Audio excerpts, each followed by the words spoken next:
Está começando um programa que consola, esclarece e educa. Está no ar. O que é o Espiritismo? Olá, sejam todos bem-vindos ao canal do Grupo Divulgar Doutrina Espírita. Eu sou André dos Anjos e está começando mais um programa O que é o Espiritismo? Programa que se propõe a esclarecer, a educar, onde juntos aprendemos mais sobre a doutrina espírita com leveza e alegria, trazendo temas para a nossa roda de conversa sempre à luz dos postulados do Espiritismo. O tema que a gente trouxe hoje é Missão dos Espíritos. E nesse mês de dezembro temos surpresa. Membros do Grupo Divulgar vão estar reunidos na nossa roda de conversa para a gente debater essas temáticas que a gente vai estar trazendo. Então vamos lá, sempre com muita alegria receber meus amigos. Muito boa tarde, por ordem alfabética. Meu amigo Antônio Reinaldo. É um prazer, né? É um prazer estar aqui falando da doutrina espírita. É um prazer estar com esses grandes companheiros de jornada, de trabalho. É com muita alegria que a gente está aqui hoje. Com toda franqueza, a gente espera que a gente consiga passar a mensagem com clareza, a mensagem dessa doutrina aqui. É uma maravilha, é um consolo, é uma alegria vivenciar o Espiritismo. Minha parceira Isabela Martins. Olá, pessoal. Prazer estar aqui mais uma vez. É sempre bom poder falar da doutrina e, como o Reinaldo disse, realmente a gente só espera cumprir a missão de falar sobre essa temática hoje. E o mestre das edições, o querido Raimundo Souza. Olá, amigos. Muito prazer estar junto de vocês hoje, nesse momento de festas, né? Porque a gente está se aproximando aí do Natal e assim a gente quer levar até vocês aí os ensinamentos, os postulados da doutrina consoladora, mas pedindo sempre a vocês que não deixem de colocar o seu like aí na nossa página. Também se inscrever no nosso canal, porque nós estamos aqui para divulgar essa doutrina e aprender junto com vocês. E marque também o sininho, para toda vez que tiver vídeo novo, você ser avisado. Não só desse programa, mas de todos os outros que o Grupo Divulgar produz, organizados em playlist, para que você possa assistir, maratonar, compartilhar, nos ajudar a divulgar a mensagem do Cristo, onde se fizer necessário. E, lógico, participe, mande a sua pergunta aqui mesmo no vídeo ou nas redes sociais do Divulgar, nos ajudando a fazer um programa cada vez melhor para nós mesmos, também sugerindo temas que a gente corre atrás e traz para que a gente possa juntos aprender mais sobre essa doutrina tão libertadora. Mas, para a gente começar a estudar, a gente precisa se preparar, se harmonizar. Vamos ouvir um momento de reflexão. Ouça agora, momento de reflexão. Gente precisa de gente.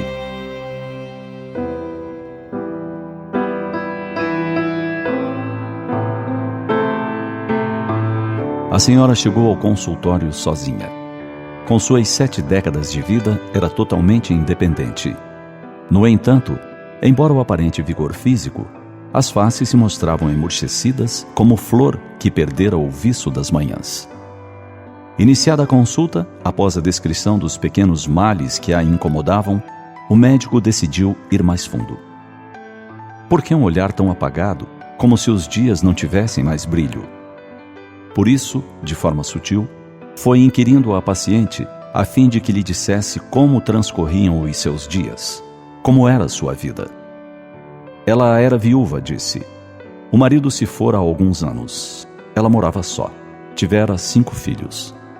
Todos haviam cursado os bancos universitários e exerciam profissões com carreiras exitosas. 4 deles eram casados, tinham filhos. A mais jovem, no entanto, não se consorciara. Preocupara-se em atender aos seus sonhos acadêmicos e, perseguindo-os, deixara de lado o matrimônio. Morava em um pequeno apartamento e tinha para lhe fazer companhia um cachorro. Entendia-se muito bem com ele, que a aguardava toda a noite à porta vigilante. Era o momento em que ela descontraía, servia-lhe a refeição e conversava com ele, como se falasse a uma criança. Aquilo até parecia estranho, dizia a senhora. Mas então, marejando-lhe os olhos, confidenciou. Vou lhe dizer uma coisa, doutor.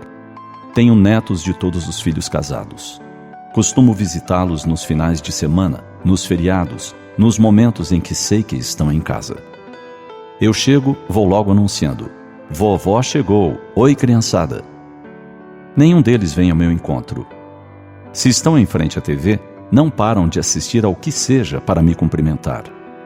Se estão de olho no celular, continuam a digitar, a passar mensagens, a ler o que alguém distante lhes mandou. É como se eu não existisse.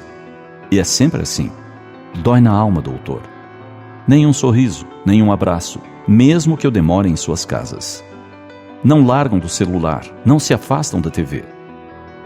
Agora eu lhe digo o seguinte: quando vou à casa da minha filha, basta que eu ponha os pés para dentro do apartamento, o cão corre ao meu encontro. Ele salta, pula de alegria, me envolve as pernas com as suas patas como se fosse um abraço. Sento-me à mesa para o café, o chá, uma conversa com minha menina. O cão deita aos meus pés e fica ali. De vez em quando, ele roça suas patas em mim, como a dizer: Oi, estou aqui. Pois é, doutor. Até parece que o cão é o meu único neto. Dá para acreditar numa coisa dessas?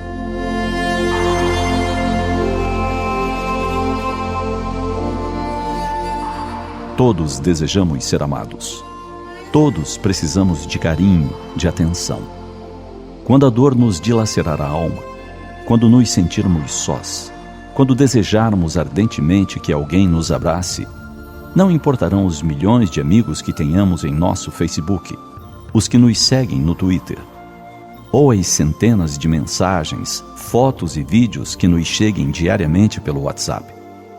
Nada disso substitui um olhar de amor, uma carícia de ternura, um abraço envolvente. Por isso, sirvamo-nos do que a tecnologia nos propicia, mas não esqueçamos de que somos gente. E gente precisa de gente perto de si, de calor humano, de afago. Pensemos nisso.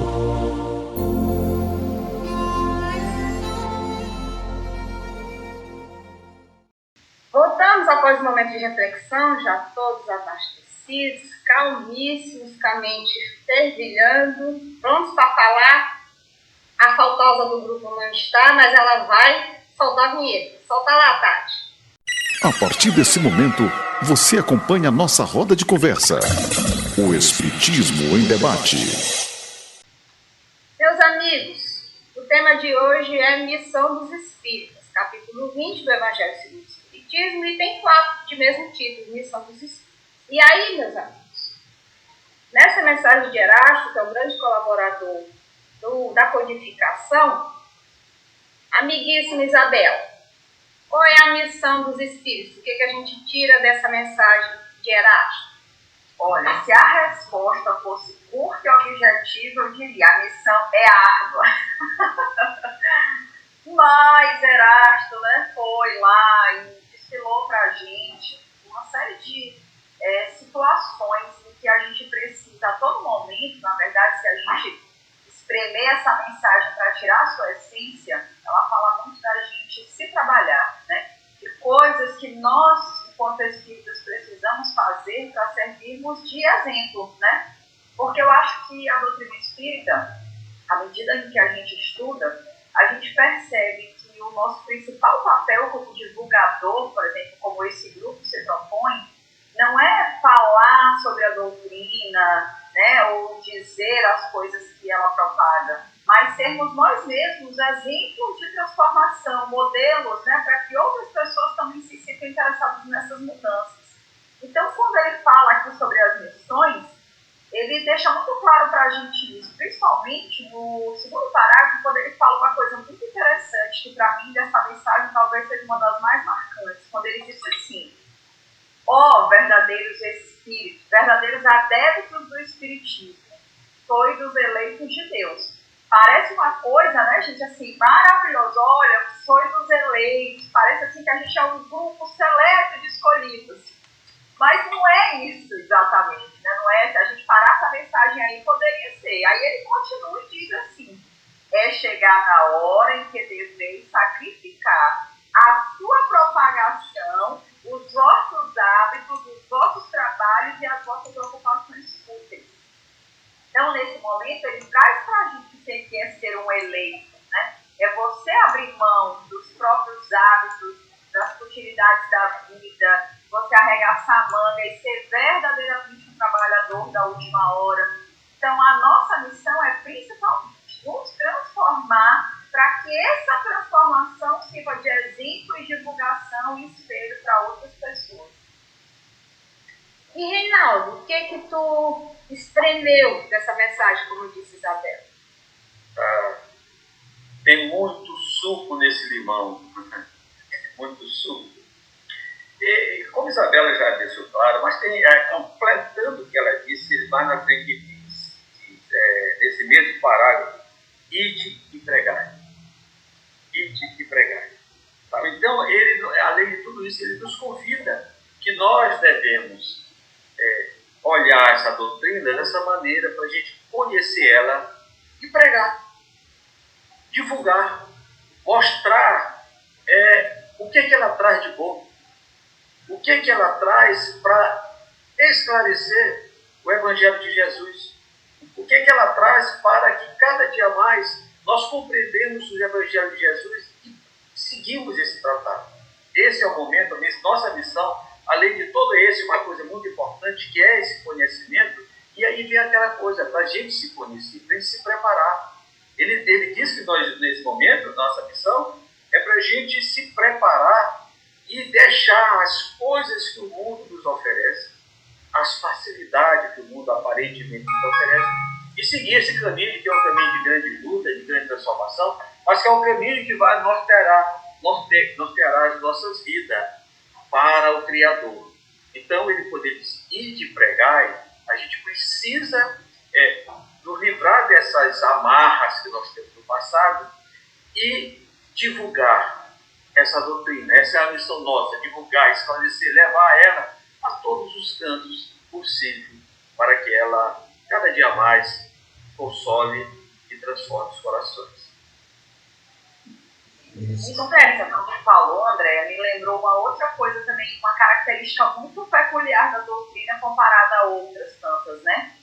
E essa coisa do ir e pregar é muito real, porque, por exemplo, num grupo espírita, você não tem uma pessoa, um líder, mesmo um presidente de uma casa espírita, né, de um grupo, a pessoa que esteja à frente da direção, ela não necessariamente é o ícone ou o pilar, ou a pessoa que vai lá e prega e fala sobre o Evangelho, né, de Cristo, sobre a doutrina espírita.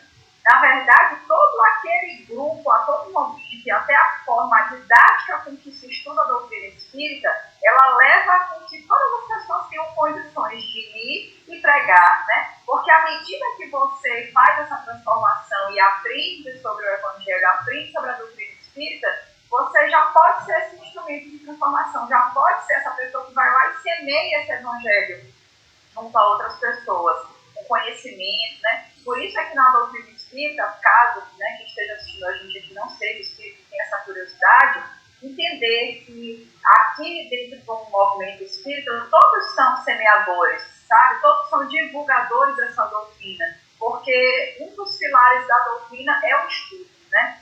A gente a todo momento, desde o primeiro momento que a gente chega numa casa espírita, acho que a primeira coisa que a gente é chamado é para estudar, né? Para você trabalhar dentro de uma casa espírita, você também precisa estudar a doutrina espírita, porque todo trabalho envolve conhecimento. E não podemos esquecer também, né, que o Espiritismo tem como missão, entre os homens, a reforma interior de cada um, né? Fornecendo explicações do porquê dos destinos, razão pela qual, né, muitos conceitos usuais são por ele restaurados ou corrigidos, né, para que se faça luz nas consciências e consolo nos corações, não é isso? E simplesmente a missão dos Espíritos é consolar com as palavras de Jesus, a fim de que o próprio Espírita ou a quem auxilie possa se elevar, não é isso? Interessante, uma mensagem, só um momentinho, Reinaldo. A única mensagem, a Isabela falou de transformação, Reinaldo de pregar, Raimundo de consolar. Vai complementar, Reinaldo, antes de eu fazer quando a gente fala desse de pregar também, ele coloca mais na frente, ele coloca com muita propriedade todo nesse pequeno, só desse parágrafo aí. Ele diz: e de pregar o novo dogma da reencarnação. Esse era o que eu ia falar, no primeiro parágrafo. Porque a reencarnação, gente, é libertadora. É libertadora. Eu posso aqui até algumas pessoas pensam que a reencarnação é libertadora, é consoladora também. Porque ela não, quando a gente compreende a reencarnação, a gente não se encontra perdido. A gente se encaixa no Evangelho de Jesus. Quando ele diz que nós só veremos o reino dos céus quando pagar sentido. E quando eu compreendo a reencarnação, eu sei: Senhor, eu não estou perdido, eu tenho meus equívocos, eu não vou pagar tudo agora, mas eu pagarei na próxima. Então eu sempre, ele leva mais essa informação que é muito precisa e muito importante para que a gente, que seja uma das partes dessa missão dos espíritos, dos espíritas.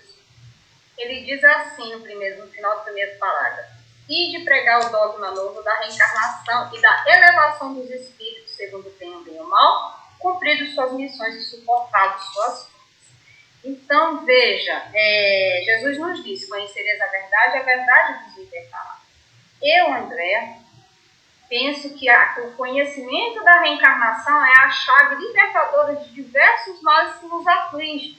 A gente que cotidianamente se relaciona com as pessoas, vê as dificuldades delas e vê que o não conhecimento da reencarnação aflige muito. Por exemplo, uma mãe que tem 2 filhos que foi criado da mesma forma e ele se degradia dentro de casa e ela não consegue entender por que essas duas criaturas que foram amadas, educadas da mesma forma, mas dentro de casa se odeiam de tal forma, né? Então, a gente, com o conhecimento da reencarnação, consegue explicar racionalmente o porquê desse conflito familiar e a necessidade de romper esse laço. Então, e aí, a informação que Erasto nos traz de pregar, ele insiste na gente em pregar. E aí, como bem falou Isabela, o convite do estudo é justamente pelo conhecimento e a gente levar essa mensagem consolando, como o Raimundo bem falou, com conhecimento. E aí, fazendo como Jesus, porque a gente, quando fala pregar, a gente, lá vem falar aquele monte de coisa, tentando me convencer, mudar a minha forma de pensar. Mas Jesus não fez isso. Ele falava e as pessoas sentiam a verdade na sua fala e o seguiam. Isso está em todo momento no Evangelho, que ele era seguido pelas pessoas. Né? Por quê? Porque eles sentiam a sua verdade e a consolação. E é esse o convite do Erasto, como bem foi falado pelos meus amigos, do estudar, que pelo conhecimento a gente vai vivenciar e aí a gente consegue pregar, não necessariamente em palavras, mas justamente pelas ações. E aí a pessoa percebe: não, eu estou numa situação tão difícil, mas Reinaldo sempre tem uma palavra boa, algo que me ajuda. Eu estou sempre em dificuldade. Isabela está todo o tempo rindo. Essa mulher não tem dificuldade na vida, não. E aí a gente consegue ter alguma coisa boa que ela faz. E aí, quando a gente tem a liberdade de falar, de pregar, de dizer as maravilhas que a doutrina faz em nossa vida, aí a pessoa consegue, talvez isso daí realmente me ajude. E aí ela é uma porta oficial, não é mesmo?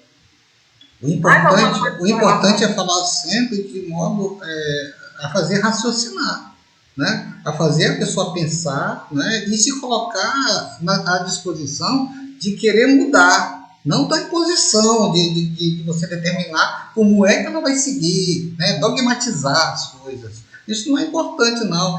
E as terapias vêm trazendo uma maneira mais fácil da pessoa se compreender. E o Espiritismo trabalha nessa situação de você se compreender comprometido com as coisas, com a vida, né? Com a vida. E assim você vai crescer, você vai desenvolver. Mas seguindo, eu pergunto para vocês: existe alguma relação entre a missão dos espíritas e a reforma íntima? A Isabela até que deu uma deixa, então vou deixar ela para depois. Alguém que se habilite a começar a falar o que acha? Sem reforma íntima é impossível a gente crescer, né? A gente crescer, porque a reforma íntima, você tem a predisposição em você de corrigir, de se corrigir, de mudar o seu pensamento, né? De agir de uma forma mais interessante, de maneira com que você possa agredir menos ao outro, ou agredir menos a si mesmo, né? Porque a reforma é de você. Você não pode transformar o outro, mas você pode se transformar, você pode crescer, você pode desenvolver, né? Então, reformar é corrigir os erros do passado, né? Porque a gente vai crescendo, é igual uma criança, você vai cometendo pequenos deslizes, mas você vai crescendo, você vai amadurecendo e você vai se corrigindo. Lembra que quando a mamãe dizia alguma coisa para a gente, lá na adolescência, a gente combatia, mas hoje é que nós estamos compreendendo?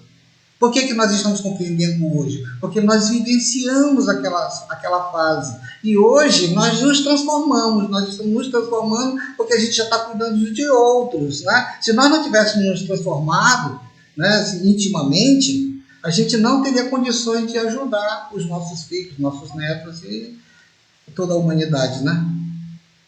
A forma a missão dos espíritos,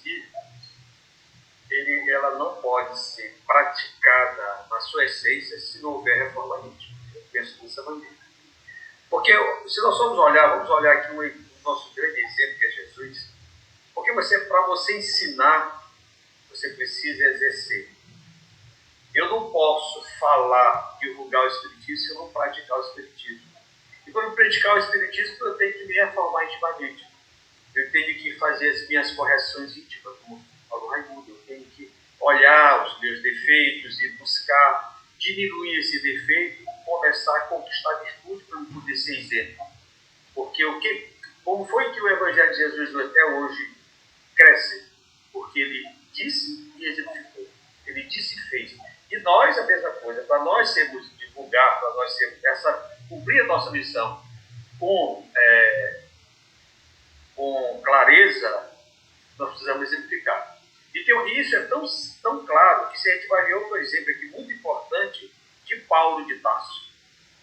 Paulo de Tarso, quando ele conheceu o Evangelho de Jesus, quando ele percebeu que ele precisaria fazer aquela mudança, depois que ele conheceu Jesus, depois daquele encontro na história de Damasco, o que ele fez? Ele foi fazer a sua reforma íntima. Ele se recolheu para se autoanalisar, para se compreender e começar a pregar o Evangelho de Jesus. Ele simplesmente não chegou e disse, a partir de agora eu vou pregar e vou fazer. Não, ele primeiro foi se conhecer, foi se transformar, foi se fazer as suas modificações. Então, reforma íntima e missão dos espíritas tem muito a ver e elas estão entrelaçadas, na minha visão. Eu acho também que, olha só como as coisas vão fazendo um link, né? Quando a gente faz a leitura e faz um estudo, né, como esse grupo, a gente vai percebendo certos links. No primeiro parágrafo da mensagem, ele fala sobre reencarnação, né? O quanto é importante esse entendimento. E aí eu volto uma pergunta, né, para a gente refletir. Qual o objetivo da reencarnação? A gente fala, né, que ela é tão importante, que é tão consolador, que a gente precisa compreender isso. Mas qual é o objetivo da reencarnação? É nós evoluirmos, né? Assim, eu reencarno múltiplas vezes para aprender aquilo que eu não aprendi antes, como o Raimundo colocou aí no começo da resposta. Então, quando a gente para entender que a reencarnação ela tem como objetivo a evolução, e eu entendo que a evolução ela não acontece de uma vez, né? É como diz a doutrina espírita, a evolução não dá saltos. Eu não consigo sair de um espírito simples e ignorante para um espírito puro numa única vida. Então eu preciso de múltiplas vidas, porque a minha evolução ela é lenta e gradativa como tudo. E à medida em que eu vou evoluindo, isso só acontece por quê? Porque eu passo por uma reforma interna, porque eu passo por uma transformação. Então, se a minha missão é me transformar para ser um exemplo para outras pessoas, consequentemente, à medida em que eu verdadeiramente cumpro a minha missão, eu também me reformo, eu também realizo essa reforma íntima. Então, as coisas estão ligadas por um encadeamento lógico, de não ser possível alcançar um objetivo final, né, dessa reencarnação, que é evolução, que é sermos espíritos puros, crísticos, se se eu não passar por esse passo a passo e transformar e me tornar uma pessoa melhor a cada dia. Isso é cumprir a minha missão também. Então, uma coisa está totalmente entrelaçada à outra, porque eu não alcanço meu objetivo final sem me transformar, né? Então, gente, é impossível uma reforma íntima, né? E aí a gente quer o cumprimento dessa missão dos espíritas sem o contexto do conhece-te a ti mesmo. Eu acho que o Reinaldo até falou bem isso quando ele deu o exemplo de Paulo. E outra coisa, gente. Paulo foi algo fantástico, né? Porque assim, Paulo, naquela queda, ele se transformou e ele foi, assim como ele era fiel na época de cegueira, quando ele, as leis mosaicas, e depois quando ele conheceu a verdade do Cristo, ele foi realmente fiel e se transformou. Deu prova disso, que é difícil a gente dar essa prova que ele deu. Mas, olha, foi bom que você tocou num ponto muito interessante, porque às vezes, quando a gente olha ou ouve as pessoas falarem, né, sobre esse exemplo de Paulo, parece que a transformação dele aconteceu naquele momento em que ele ficou cego, depois enxergou Jesus e, a partir dali, muita coisa, né, mudou na vida dele. E ele se transformou numa outra pessoa. Não, ele se transformou, se modificou. Mas a gente precisa dar a César o que é de César. Certas qualidades Paulo já possuía. O que ele fez foi conseguir enxergar algo que antes ele não via. E conseguiu conduzir as qualidades que ele já tinha para um objetivo maior do que aquele material cujo ele vivia. Então, antes ele vivia muito para as leis do homem. E ele era um defensor disso e um defensor implacável, sabe? Assim, estudioso. Paulo não era uma pessoa que se dedicava pouco ao que ele fazia. Então, compreendendo isso, a gente precisa entender que o que ele fez foi apenas desviar, peraí, o foco era esse aqui na matéria, mas entendendo o que Jesus veio trazer de conhecimento, que é esse evangelho, eu apenas tirei o foco da matéria e botei o foco no espiritual. Mas ele continuou sendo quem ele era. Então, essas qualidades, como você está colocando, de ser um homem culto, de ser um homem que estudava, de ser um homem questionador, e etc e tal, eram coisas que ele já tinha. Porque às vezes é importante falar isso, porque a gente cria um falso entendimento, muitas vezes, de que eu vou chegar na doutrina espírita ou em qualquer outra doutrina, vou passar por algum ritual, por exemplo, algum batismo ou qualquer coisa do tipo, e pronto. Deus me transformou, Jesus tocou meu coração e daqui para frente eu sou uma pessoa diferente. Mas se a evolução não dá passos largos, ela é gradativa, isso também não vai acontecer assim.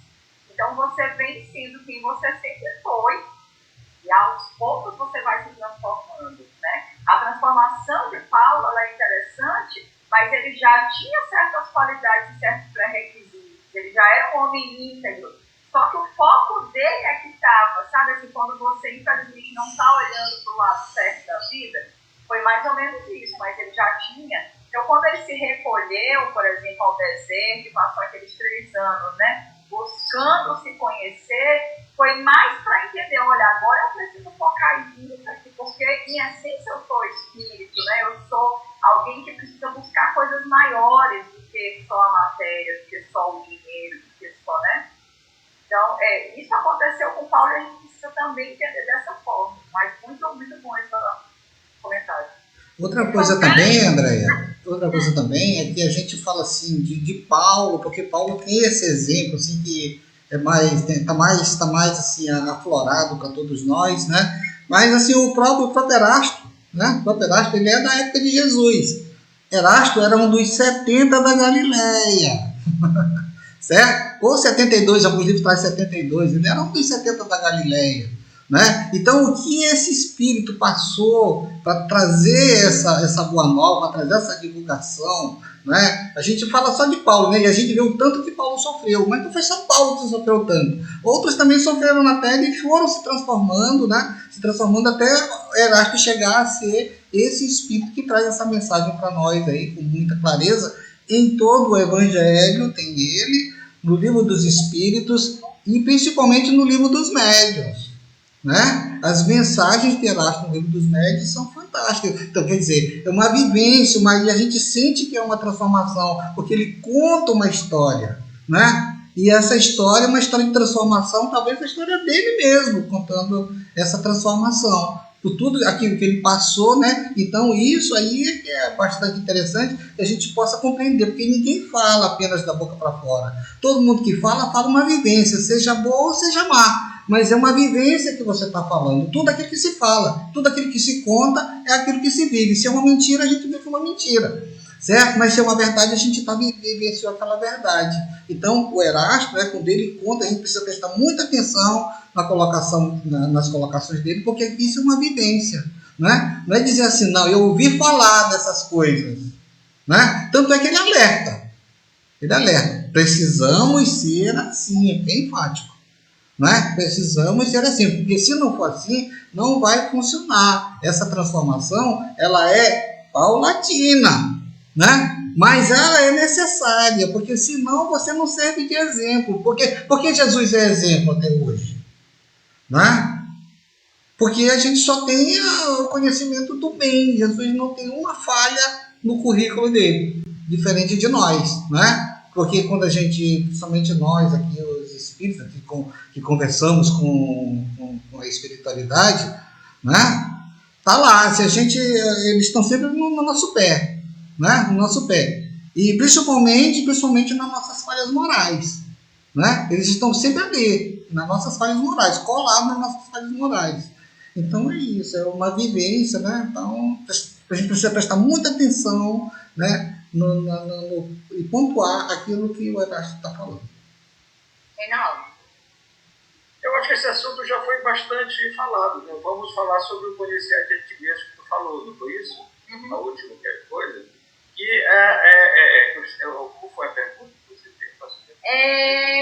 Nesse contexto, então é imprescindível o conhecimento. Tá.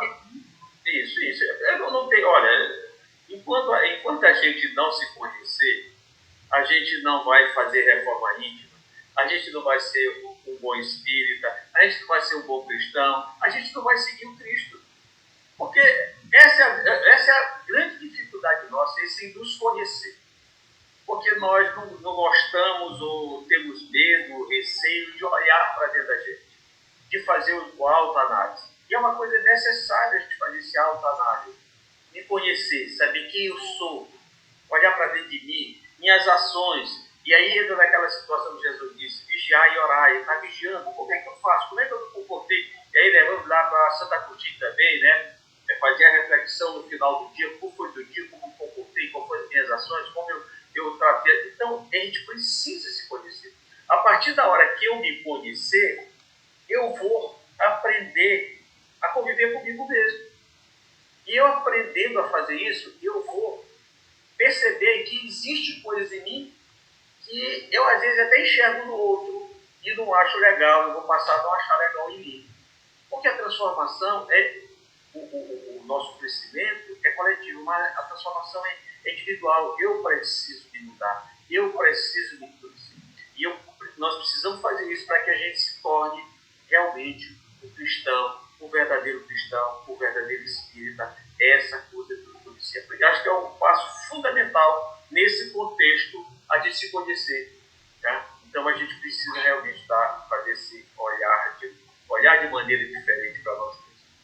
E essa fala de Reinaldo foi imprescindível agora no final de ano, porque grande a maioria de nós tem essa história de no final do ano fazer um balanço, para poder fazer o planejamento para outro ano. Aí começa a lembrar o que foi que eu fiz, o que foi que eu não fiz durante o ano. É lógico que a gente tem uma grande dificuldade de fazer essa análise de nós mesmos de um ano, porque muitas das vezes a gente não lembra nem o que comeu ontem, avalie o que a gente fez lá em janeiro de 2022. Isso é uma maneira de a gente esquecer, né, André? Pois é. Esquecer. Então, qual é o convite de Santo Agostinho? É justamente essa reflexão diária, a gente no final do dia passar em revista o dia, sincero, para poder perceber justamente essas nossas falhas e também os passos bons que a gente deu para que a gente possa se melhorar. Porque essa frase, conhece-te a ti mesmo, é da antiguidade. Se eu não me engano, Sócrates, né, gente? Me corrija. Então, antiguidade. Sócrates só repetiu. Sócrates só e repetiu. até hoje. Sócrates só repetiu. Pois é, e aí a gente ainda tem essa dificuldade. Por quê? Porque dá trabalho. Dá trabalho a gente olhar para dentro e ver o que a gente tem de dificuldade para poder a gente de fato crescer. Mas é necessário. E ele dá esse ensinamento primoroso para a gente todo dia criar esse bom hábito de refletir o dia para aí assim a gente conseguir se melhorar. Porque a gente, e isso é importantíssimo na nossa atualidade, porque estamos no automático. Às vezes a gente vê, a semana já passou, o menino que era pequeno já está grande, o ano foi que a gente nem viu, e a gente às vezes a gente não fez nada. Chega assim, meu Deus, eu já estou com tantos anos, e o que foi que eu fiz? Não fez. Né? Às vezes a gente está, às vezes até materialmente e, quiçá, espiritualmente, pessoalmente, por si mesmo. Por quê? Caiu no automático, está só passando os dias e não está fazendo nada para si. Então, esse convite de Santo Agostinho, que é bem lembrado aqui, para a gente conhecer a si mesmo, para a gente se reformar, e aí a gente poder, de fato, cumprir a nossa missão, não tanto quanto indivíduo, como espíritos. Mas aí, meus amigos, esse item, missão dos espíritos, está no capítulo 20, os últimos, né, trabalhadores da última hora. E aí, qual é a relação da missão dos espíritos e trabalhadores da última hora? Por que nossa missão seria isso? O que tu, Reinaldo? Olha, nesse mesmo capítulo, né, tem uma mensagem de Constantino. Eu peguei aqui um trechinho dela que diz o seguinte: todos viestes quando foste chamado, um pouco mais cedo, um pouco mais tarde, para a encarnação cujos aguilhões arrastais, mas há quantos séculos e séculos o Senhor vos chamou para a sua vida, sem que quisesses penetrar nela. Então, essa mensagem projetiva nos traz isso. Nós somos trabalhadores, muitas vezes já fomos chamados para trabalhar na vinha do Senhor, mas sempre nós estamos relutando, sempre estamos dizendo, não, deixa para depois, é mais tarde. Às vezes dizem que não, sou muito novo, eu preciso me divertir, deixa a religião para mais tarde. Então a gente sempre está postergando. E o Espiritismo abre rasga as nossas entranhas para dizer, olha, tu está muito atrasado. Olha o que as oportunidades que tu já tiveste e agora tu está tendo uma oportunidade com mais clareza. Já veio ver Moisés, ver Jesus, tu não quiser compreender. Agora eu vou te mandar uma coisa bem clara. Com letras simples, com palavras simples para te compreender. E aí, é por isso que nós somos trabalhadores de última hora. Na realidade, todos nós somos trabalhadores de última hora. Essa é a nossa última hora. Esse é o nosso momento. É o momento de nós exercitarmos o Evangelho de Jesus, praticar o Evangelho de Jesus. E nós, como espírita, nesse momento, somos os trabalhadores que temos a missão de divulgar essa boa nova. A boa nova da reencarnação, a boa nova com clareza do Evangelho de Jesus. Então, essa é uma relação também muito estreita. Trabalhador de última hora. Nós somos chamados várias vezes, não podemos dessa vez nos negar. E aí, como diz, é que muito foi dado, muito será pedido. Então, esse é o momento de a gente compreender isso. Porque a nós foi dado muito conhecer esta doutrina para a gente realmente nos transformar desse trabalhador de última hora. Bela. Estou aqui, enquanto o Reinaldo falava, né, refletindo, né, nessa coisa de sermos trabalhadores da última hora. Essa é uma outra coisa, né, atribuída aos trabalhadores da doutrina espírita. E quando a gente para pensar por quê, é muito disso, né, que o Reinaldo colocou, vou dizer um pouco do mesmo, né, com outras palavras, que é assim. Imagina que nós, eu fico pensando, eu tiro por mim, né, que sou muito questionadora. Nós já fomos chamados em muitas oportunidades, né? E a gente sempre precisa, né, daquela coisa do, mas será mesmo? Eu preciso crer para ver um pouco, nós somos um pouco São Tomé, sabe, o espírita. Tanto que na mensagem da missão dos espíritas tem uma coisa que remete a isso. Deixa eu ver se eu acho aqui, quando ele vai falar sobre a mediunidade, ele diz assim, olha, crede sem pedires para ver e aceitai os fatos da mediunidade. Porque nós temos dificuldade. em acreditar sem qualquer prova, sem, sabe, assim, sem ver, sem ter certeza que é isso mesmo, sem vivenciar aquela experiência. E a gente precisa, né? Precisa se entregar um pouco mais, confiar, porque ter fé é isso, é acreditar sem as comprovações, né? É poder sentir. E eu acho que quando a gente vive verdadeiramente a nossa missão, enquanto espíritas, a gente vive isso, porque a gente se transforma e a gente percebe que, mesmo que não houvesse qualquer fenômeno, viver o Evangelho de Jesus transforma a vida da gente a tal ponto que nada mais precisaria acontecer, nenhum outro fenômeno, nenhuma outra comprovação, né? É um pouco disso.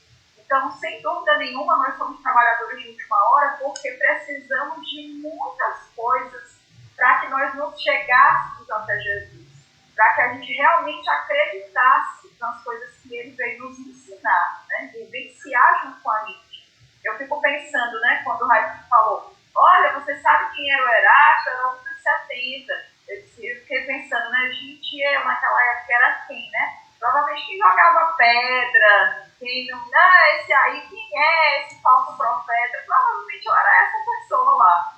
Então, são muitos anos de caminhada e provavelmente hoje eu só consegui te convencer de tudo porque a doutrina espírita é tão às claras, tão à mostra, tão transparente, que eu fiquei assim, não dá para não acreditar. Tanto que a minha chegada na doutrina espírita, por exemplo, antes de eu me tornar espírita e tudo mais, eu já tinha lido e tinha conhecimento de muitas outras religiões muito antigas, né, como o hinduísmo, o budismo e por aí vai o taoísmo. E o que acontece? Quando eu cheguei no espiritismo e li sobre a doutrina, eu pensei assim, gente, aqui não tem nada de novo. Tudo que eu li e conheci na doutrina espírita, eu já tinha lido em outras oportunidades. Mas o que acontece é que a doutrina espírita foi lá e pegou essas coisas que estavam espalhadas e conseguiu, né, Kardec conseguiu realmente transformar todo aquele conhecimento solto num conhecimento didaticamente propício ao nosso entendimento. E colocou aquelas coisas no encadeamento lógico que eu falei, poxa, agora tudo isso que eu aprendi de forma solta fez sentido. Porque antes era só um conhecimento, mas não era algo com o qual eu me sentisse ligada, né? Eu não me sentia próxima daquele conhecimento. E quando eu li isso dentro da doutrina espírita, nada era novidade, mas ali eu estava lendo com um sentido, porque tinha um encadeamento ali pedagógico, sabe, didático, que me fez compreender e dizer, isso aqui faz muito sentido para mim. Esses conhecimentos que antes eram soltos, quando eles se relacionaram dentro da doutrina, fez sentido. Então, sem dúvida nenhuma, eu acho que somos trabalhadores de última hora por essa razão. Porque nós precisamos passar por muitos estágios, muitas outras religiões, muito todo conhecimento, para finalmente acreditar, né, no que o Cristo veio ensinar. Isso é uma verdade, gente, porque assim, as coisas, né, a gente analisando a parábola da vinha, né, o senhor da vinha, ele contratou os trabalhadores da primeira hora, da terceira hora, da sexta hora, da sétima hora, da 10ª hora, e na hora do pagamento ele pagou igual para todo mundo. Por que ele pagou igual para todo mundo? Não é? Porque, assim, na verdade todos nós somos convidados para trabalhar no reino de Deus, né? No reino de Deus. E a gente não percebe essas coisas, porque o importante não é a quantidade do serviço, do trabalho que a gente vai dar, e sim a qualidade desse serviço. É o que está dentro da doutrina dos espíritos. Olha, um exemplo, né? Um exemplo dessa qualidade, né? Dessa qualidade é que Kardec lá já quando ele escreveu o Evangelho, né? Parece que um casal leu o livro, né? E se encantaram pela parte que tinha das preces, certo? Mas eles escreveram para Kardec, mas eu não sei fazer prece. Como é que faz prece? Né? Como é que faz prece? Aí Kardec escreveu o exemplo de prece para eles, certo? Para eles, e que consta no Evangelho segundo o Espiritismo, né? Que nós hoje utilizamos. Né? Quer dizer, isso é um trabalho da última hora, não é?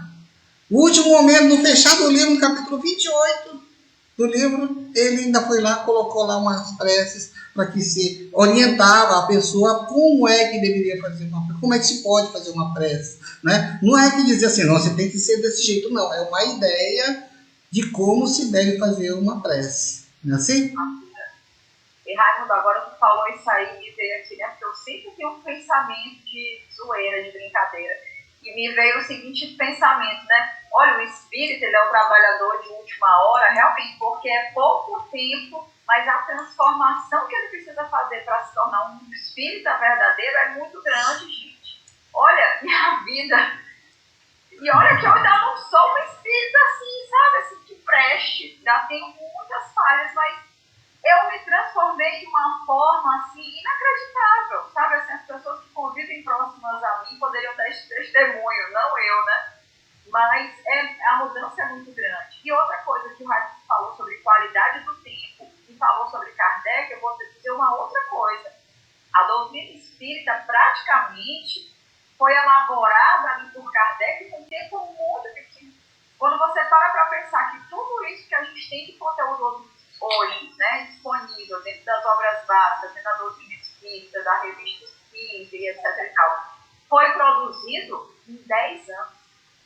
Kardec não teve aquele tempo que outros tantos estudiosos têm para se debruçar sobre uma doutrina, para esclarecer, para melhorar, para lapidar. Não foi um tempo muito curto, né? Então, quando você para pensar sobre isso, de fato, é um trabalho que a gente chegou lá nos 45 do segundo tempo, aproveitando esse momento de Copa do Mundo, nos 45 do segundo tempo que a pessoa chegou lá para codificar algo que é tão transformador na vida da gente. Então, quando a gente para pensar sobre isso, de fato, somos trabalhadores de última hora também por essa razão, né, como colocou o Raimundo. Então, é pouco tempo que a gente faz, mas a qualidade, a transformação que a gente viver verdadeiramente o espiritismo, a gente transforma a vida da gente, das pessoas que estão ao nosso redor, porque a gente vai lá e prega, vai lá e vive, vai lá e se transforma.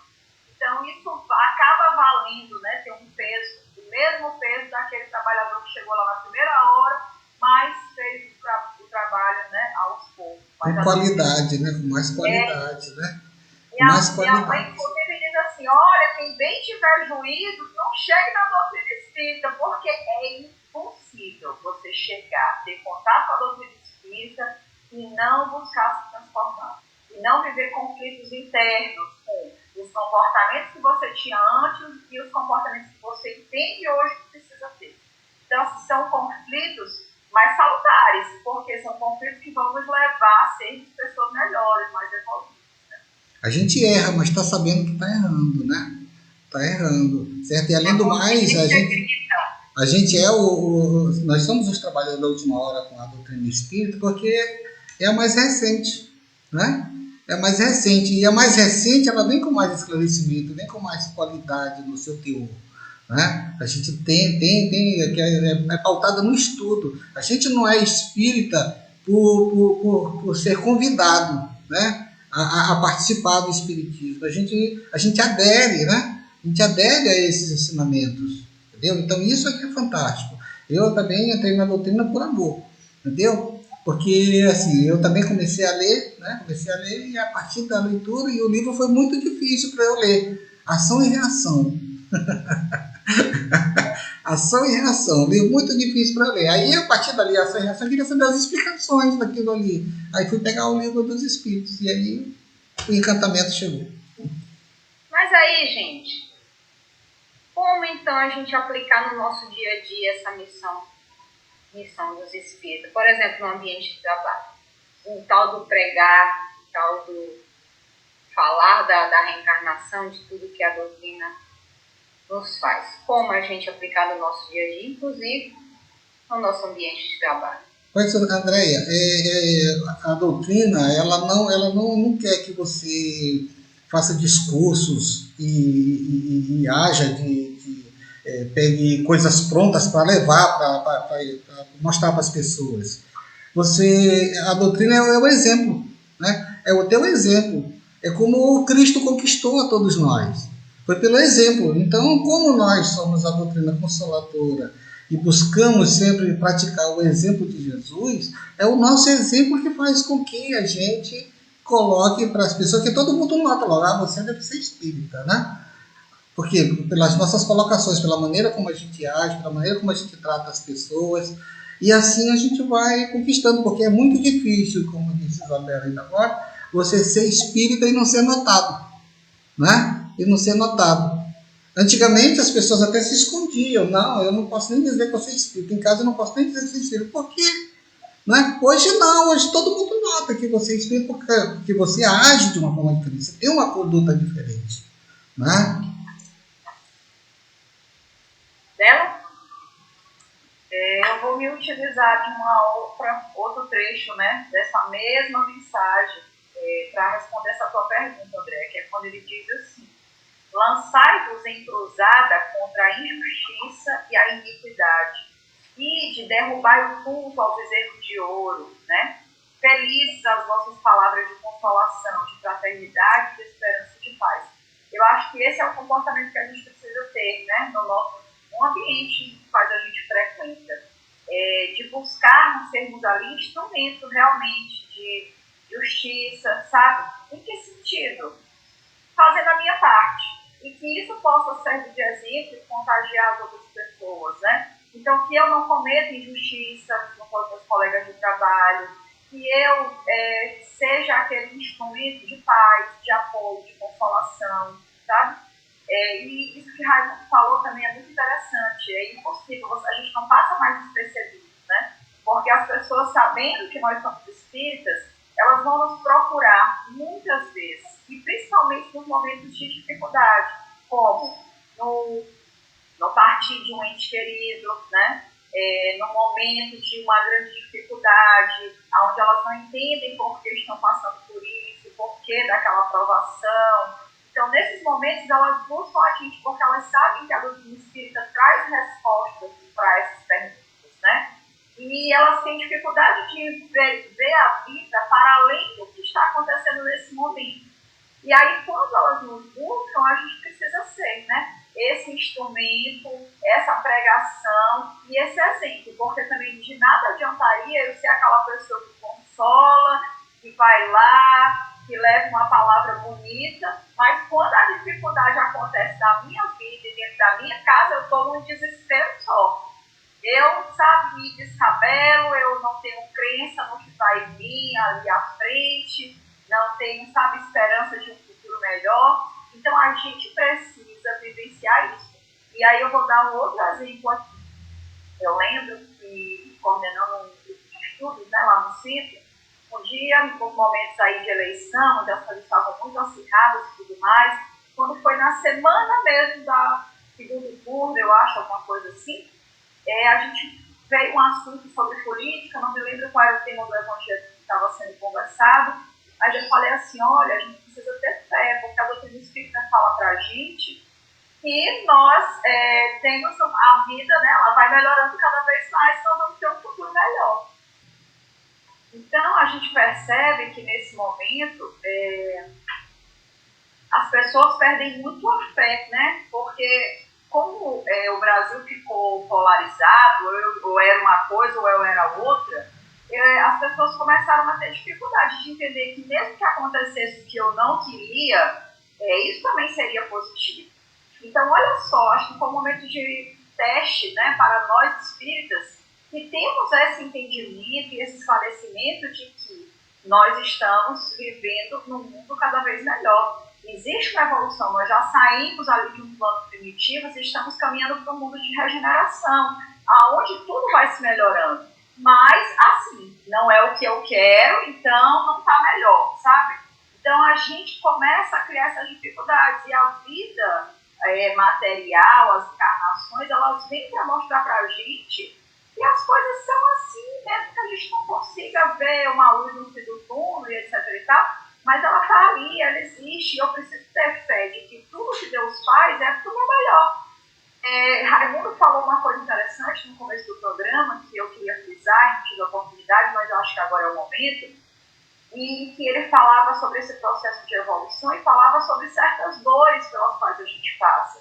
Porque a gente também tende, muitas das vezes, a fantasiar que a evolução e o crescimento, eles são prazerosos, eles são viver o prazer de forma intensa. Mas à medida que a gente estuda o Evangelho e observa como foi a vida de Jesus, a gente percebe que ele não veio dizer que tudo são flores. Pelo contrário, ele veio mostrar que nós viveríamos dificuldades, passaríamos por situações impactantes, tidas como negativas e etc e tal, mas tudo isso serve de lição e tem um propósito maior no final das contas, porque a gente também aprende pela dor.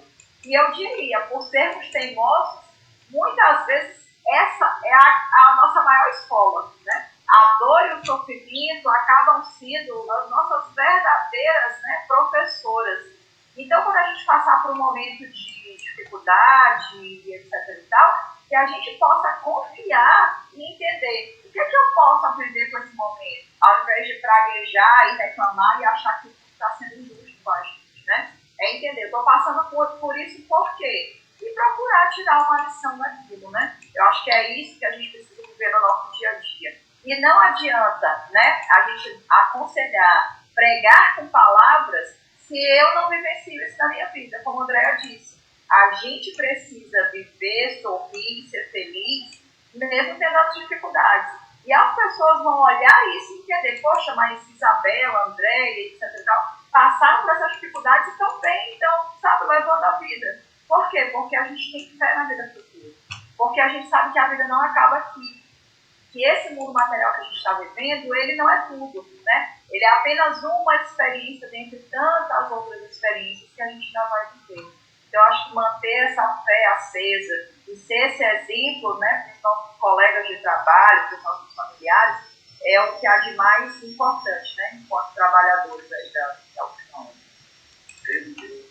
Eu queria trazer a última consideração minha, que acho que está no final, de uma mensagem que tem no Livro dos Velhos, do capítulo 3, item 30, que diz o seguinte, eu acho que essa mensagem é muito pertinente para o momento. O verdadeiro espírita jamais deixa de fazer o bem.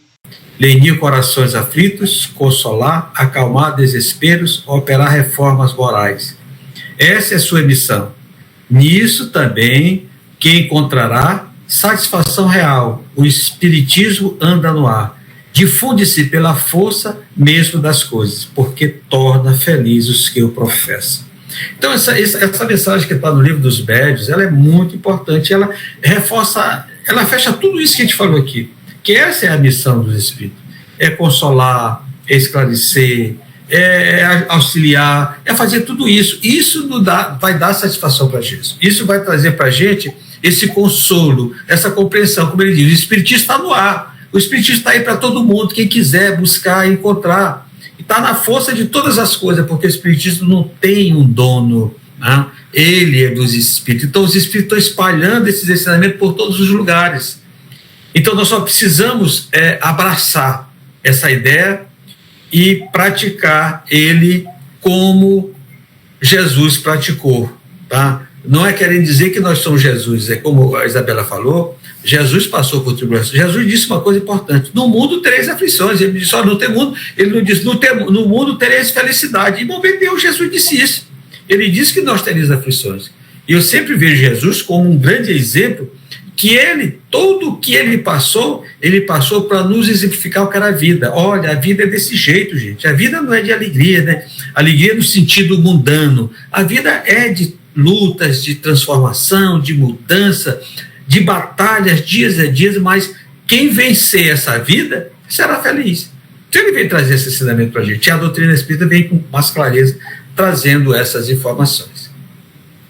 Alguém mais quer complementar? Porque eu ia fazer um comentário final, mas Reinaldo fechou com chave de ouro, trazendo Kardec, sintetizando tudo aquilo que a gente falou: transformação, pregar, consolar. Fechou. E com isso a gente só se despede. Isabela, minha querida, muito obrigada por mais um trabalho. Reinaldo, um abraço, meu querido amigo. Eu estou muito alegre de ter participado desse evento de hoje. Raimundo, que a gente conseguiu tirar da edição e trazer para o programa, foi uma alegria ter hoje você aqui. Obrigado, e não se esqueçam do like, hein, viu? E comentem também, tá? Muito importante os comentários para que a gente possa aprimorar o nosso estudo. Doutrina. E como bem Raimundo falou, participe, nos ajude a fazer um programa cada vez melhor para todos nós. Paz e alegria e até o próximo programa. Dá lá o nosso like, acione o sininho e se inscreva no programa e acompanhe o Grupo Divulgar nas redes sociais. Paz e alegria a todos. Você ouviu o que é o Espiritismo? Eu não